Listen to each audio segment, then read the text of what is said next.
couple of months back, I made a video going over which Mortal Kombat 1 characters could defeat Omni-Man. I had a lot of fun making that video, so I figured I'd do a similar thing with Homelander now that he's in the game. I'm going to be looking at each and every fighter currently in Mortal Kombat 1 to see whether or not they could beat the so-called superhero. I'm primarily going to be looking at these characters from a lore perspective, but I'll also take into account certain gameplay elements, specific lines of dialogue, as well as tower mode endings.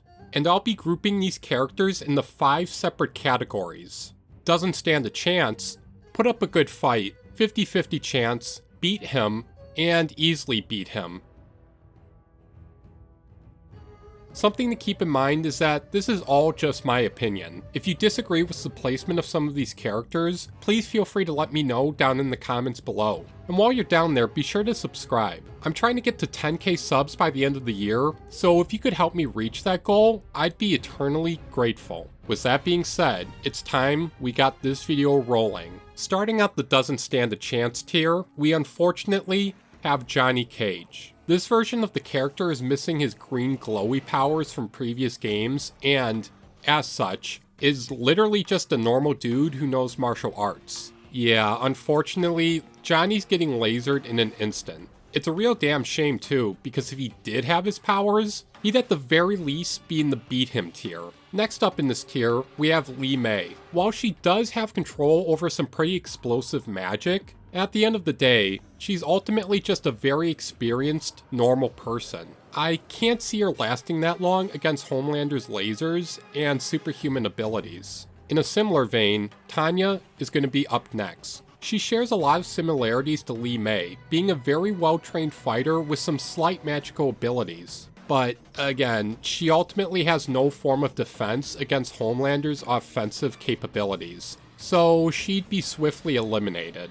And closing out this tier, we got Nitara. Nitara's ability to fly would definitely benefit her in a battle against Homelander, potentially allowing her to close in on the superhero and suck his blood. That being said though, Homelander's enhanced speed and durability would probably allow him to easily survive and destroy the vampire.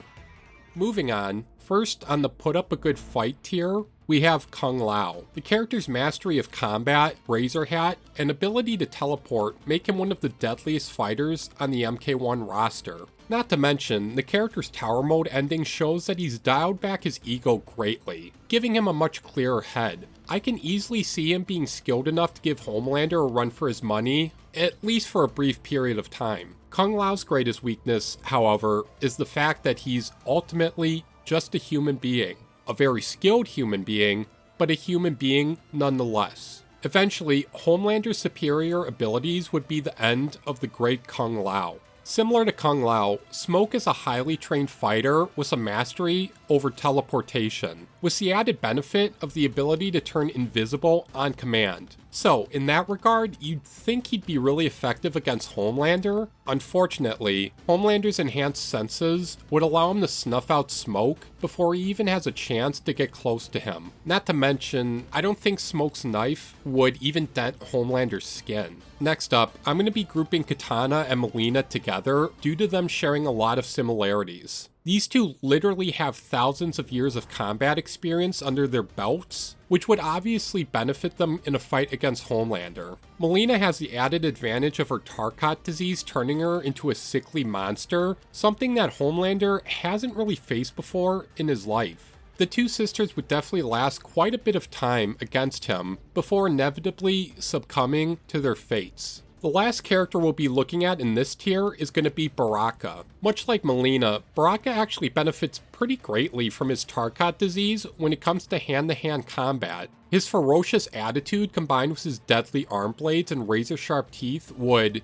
in my opinion, allow him to survive the longest against Homelander. While I still believe Baraka would end up losing to Homelander in the end, I see Baraka as sort of a turning point in the MK1 roster. That is to say, from here on out, most of the roster would be able to take down the man in the sky. Moving on to the 50-50 chance tier, Peacemaker is going to start us out. You'd think Peacemaker would stand no chance against Homelander, as not only is he just a normal dude, but part of his arsenal, aka his guns, would be totally ineffective against him. That being said, Homelander's helmet, specifically the sonic boom feature, is so unbelievably devastating that I'm almost certain it could work against Homelander. If Peacemaker is able to activate the sonic boom quicker than Homelander can activate his eye lasers, then I can genuinely see the Suicide Squad member coming out on top. Havik is one of the most unique combatants on the MK1 roster due to his ability to seemingly self-repair from any and all injuries, such as when Scorpion shoved his face into molten metal. This gives the Chaos Cleric a massive advantage against Homelander, as even if he does laser off his head or other body parts, he could just regenerate and have another go at the man-child. Homelander would have to completely and utterly destroy every single piece of Havik to stop him from regenerating, which, you know, is easier said than done. Kenshi is up next, and contrary to what Homelander thinks, he's anything but a useless f***ing blind guy. His enhanced senses are practically on level with Homelander's, with the character also possessing telekinesis, as well as a sword powered by his ancestors. If Kenshi keeps a cool head and his mind open, he very well could dominate Homelander in a potential battle. Reptile earns a spot on this tier due to his acid being as potent as it is. If he's able to get close enough to douse Homelander in it, I do genuinely think it could eat through his super skin. I do think he would have a pretty hard time zeroing in on Homelander though. Much like with Smoke, Reptile's ability to turn invisible would be rendered useless on account of Homelander's super senses. Scorpion and Sub-Zero are going to be grouped together, as I see the two as equals. Both of these fighters are at peak physical condition and possess otherworldly ninja training. Where they really shine, however, is their respective knowledge of pyrokinesis and cryokinesis. I think if these two were to put their all into the fight against Homelander, they'd equally have a shot at taking him down. Rain is going to be the one to close out this tier. He may not be a demigod in this timeline, but that doesn't make him any less deadly. His ability to control water and summon storms is so potent that it literally led to the deaths of thousands. If Rain is able to conjure up that same level of magic, he might be able to drown Homelander once and for all. Now we're finally onto the fighters that would beat Homelander, no questions asked. Starting us out is going to be General Shao's right-hand man, Reiko. While it might not be entirely canon at this point in time, dialogue between Reiko and Homelander suggests that not only did the warrior manage to tame Onaga the Dragon King, but he also lived to tell the tale. Simply put, if he can beat and tame freaking Onaga, then he absolutely can take down Homelander. I think Ashra is one of the most experienced fighters on the MK1 roster, having fought and killed countless amounts of demons, as well as besting characters like Ermac and Quan, two of the strongest characters in the Mortal Kombat franchise. I honestly don't think she'd have that hard of a time slaying Homelander. While Sindel may have ultimately died in the Mortal Kombat 1 story mode, I believe that if she were still alive to fight Homelander, she'd easily wipe the floor with him. I think Homelander's superhuman hearing would actually be very detrimental to him in this instance, as it would amplify the effects of Sindel's siren scream. I can imagine a scenario in which Sindel ensnares Homelander with her hair, allowing her to let loose and literally scream his head off. While he's no longer the god of thunder in this timeline, Raiden is, nevertheless, still just as capable of taking down Homelander. The character's pure heart, combined with his strong sense to uphold justice, basically makes him the Superman of MK1. And if you know anything about Superman versus Homelander debates, you know that Homelander stands no chance. That's not even taking into consideration his ability to control thunder and lightning, which turns the kind-hearted combatant into a true powerhouse. The Deadly Alliance is up next, and these characters' mastery over magic gives them a huge leg up on Homelander. Starting off with Shang Tsung, their ability to shapeshift and copy the powers of Homelander would quite literally make him his equal. And, well, there's anything the boys taught us, it's that the most effective way to take down Homelander is by using his own powers against him. Even if he doesn't use his shape-shifting abilities, Shang Tsung's knowledge of sorcery would be more than enough to help him hold his own against Homelander. Similarly, Quan Chi's power to control the damned and the doomed is unlike anything Homelander has ever faced before, and I can easily see him getting overwhelmed by the dark arts.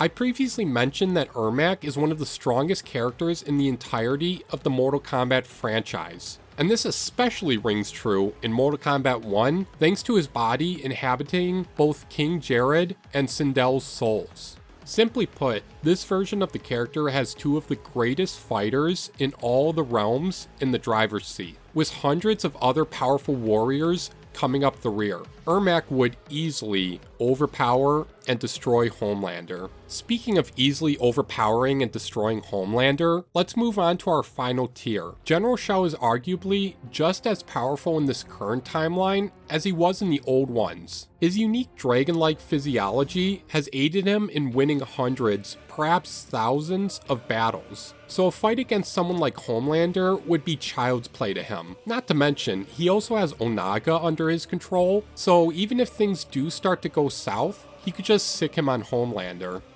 Homelander might think he's a god, but Liu Kang and Geras are the real deal. Both of these godly entities have access to eons upon eons of fighting experience, as well as coming equipped with holy powers, like the ability to summon black holes and turn back time. And remember, Geras was given the gift of eternal life by Liu Kang, meaning that even if Homelander was somehow able to take down the time construct, he would just respawn over and over again. Any way you slice it, Homelander is not beating these two. He's also not beating the very last character on this list. In my video going over who could defeat Omni-Man in Mortal Kombat 1, I made the nuclear mistake of putting Omni-Man and Homelander on equal footing. Yeah, I was wrong. So very, very wrong. In my defense, I was not familiar with Omni-Man's game at the time, but now that I'm better educated, yeah, it's no contest. Everything Homelander thinks he is, Omni-Man actually is. Everything Homelander can do, Omni-Man can do 1,000 times better. He would utterly demolish Homelander in an instant. Plain and simple.